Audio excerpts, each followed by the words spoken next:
తమ్ముడు సినిమా తమ్ముడు అని కాకుండా అడవిలో అరుపులను పెట్టేది ఉండే, ఎందుకంటే సినిమా మొత్తం అడవిలోనే ఉంది. కానీ ఇంటర్వెల్ తర్వాత ఒక సీన్ ఉందన్న, ఇంటర్వెల్ తర్వాత అడవిలో ఒక గుహలో ఇద్దరు ఆడోళ్ళు కొట్టుకుంటారు. నిజంగా ఇద్దరు ఆడోళ్ళు కొట్టుకుంటే ఆ మజానే వేరు. చాలా బాగుంది ఆ సీన్ అయితే. సినిమా కూడా నితిన్ గారు అయితే మంచి కంబ్యాక్ ఇచ్చిర్రు. లయ గారి క్యారెక్టర్ కూడా చాలా అంటే చాలా బాగుంది. సినిమా అయితే నిజంగా చాలా బాగుంది.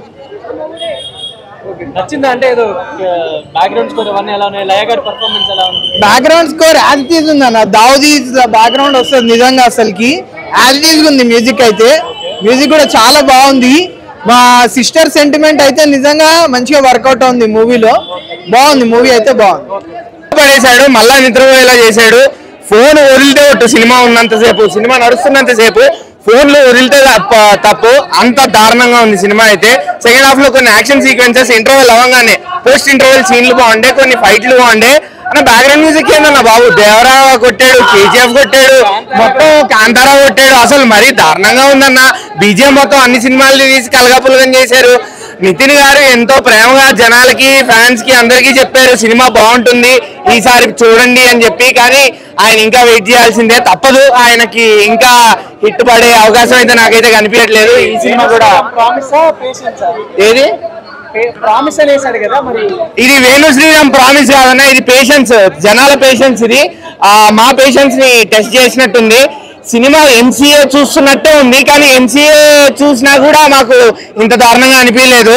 ఏంది అంటే అక్కడ వదిన ఇక్కడ అక్క అంతే తేడా, మిగతా అంతా సేమ్ టు సేమ్.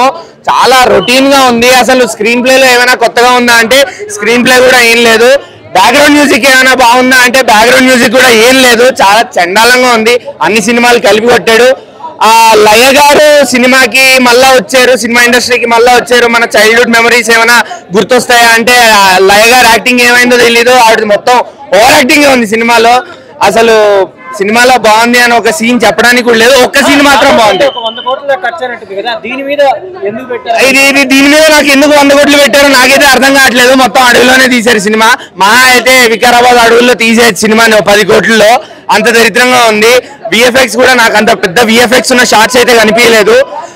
సో 100 కోట్లు అయితే వృద్ధ దండగా పెట్టారు. 100 కోట్లు మా డబ్బులు, టికెట్ డబ్బులు కూడా వేస్ట్ అయ్యాయి అనిపిస్తుంది. హాయిగా 4 రోజులు వెయిట్ చేసి ఉంటే బాగుండేది అనిపిస్తుంది. ఇంటర్వెల్ తర్వాత మాత్రం ఒక డెలివరీ సీన్ ఉంటుంది, అది మాత్రం చాలా బాగుంటుంది అంతే.